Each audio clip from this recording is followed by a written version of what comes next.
சாயி பாபாவின் பிறப்பு, பெற்றோர்கள் இவை பற்றியெல்லாம் நாம் இதுவரை சந்தித்த எந்த ஒரு மனிதராலும் நிச்சயமான எந்த ஒரு தகவலும் அளிக்க முடியவில்லை. ஆனால் பாபாவே அவ்வப்போது வெளியிட்ட சில குறிப்புகளை ஆராய்ந்து யூகிக்க முயற்சி எடுக்கப்பட்டது என்கின்றார் நரசிம்ம சுவாமிஜி ஐயா அவர்கள். அதன்படி கிபி 1820 50க்குள் அப்போதைய நிஜாம் சமஸ்தானத்திலிருந்த பத்ரி என்ற கிராமத்தில் அவர் பிறந்திருக்கக்கூடும். அந்தண வகுப்பை சார்ந்த அவரது தாய் தந்தையர் பிள்ளை பிராயத்திலேயே அவரை ஒரு பக்கிரியிடம் ஒப்படைத்து விட்டார். சுமார் 5 ஆண்டுகளுக்கு பின் அந்த பக்கிரி இறந்துவிட திருப்பதி வெங்கடேச அவருடைய தீவிர பக்தரான கோபால்ராவ் தேஷ்முக் என்ற அவரது குருதேவரிடம் குழந்தை பாபா ஒப்படைக்கப்பட்டார்.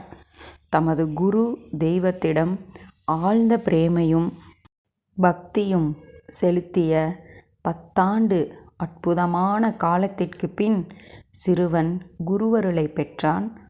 குருவின் நியமனப்படி மேற்கு நோக்கி செல்லத் தொடங்கிய இளைஞர், அதாவது சாயி, பம்பாய் மாகாணம் அகமத் நகர் ஜில்லாவிலுள்ள சீரடி வந்தடைந்தார். சில தினங்கள் இங்குமங்குமாய் அலைந்து திரிந்து அவருடைய அந்த தியானத்திற்கு முதலான காலகட்டம் அவர் சீரடியிலேயே பிறகு தங்கி தமது எஞ்சிய வாழ்நாள் முழுமையையும் அங்கேயே கழித்தார். 1918 ஏகாதசி திதி வந்தவுடன் பிற்பகல் 3 மணிக்கு உடலை நீத்தார். அவரது சரீரம் அடக்கம் செய்யப்பட்ட சமாதி நாட்டின் பல பாகங்களிலிருந்தும் பல பக்தர்களை ஆகர்ஷிக்கும் சாயி ஆலயமாக இன்று திகழ்கிறது. ஒரு மனிதன் மகானாக அந்த பரபிரம்மத்தை தன்னுள் கண்டு கொண்ட பிறகு அவர் அந்த பரபிரம்மமாகி விடுகிறார். அதாவது ஆத்மஸ்வரூபமாகவே ஆகிவிடுகிறார்.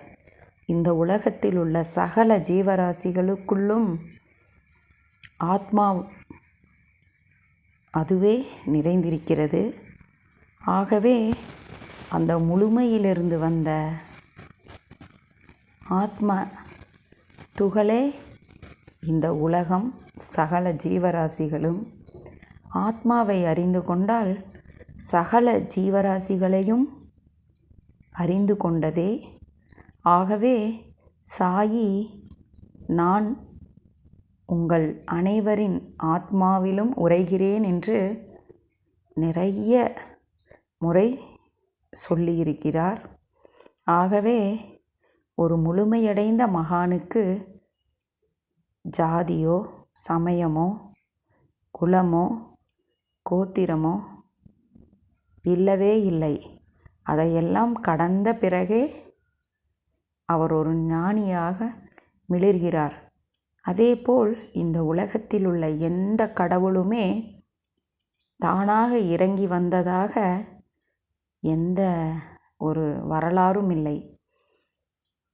ஒரு தாய் தந்தையருக்கு மனித உருவமாக உடலாக வந்த பிறகு அந்த முன்ஜென்ம பிராப்தத்திற்கு அடுத்ததாக அவர்களுடைய சாதகமும் சாதனை காலமும் ஆன்ம ஞானமும் ஒரு குறிப்பிட்ட காலத்தில் மிளிரும். இவ்வாறே ஞானிகளின் வரலாறு கூறுகிறது. ஆகவே சாயி இன்றும் நம்முடன் வாழும் ஒரு முழுமையான சக்தி நிறைந்த மகாத்மாவே. குருபாதமே கதி.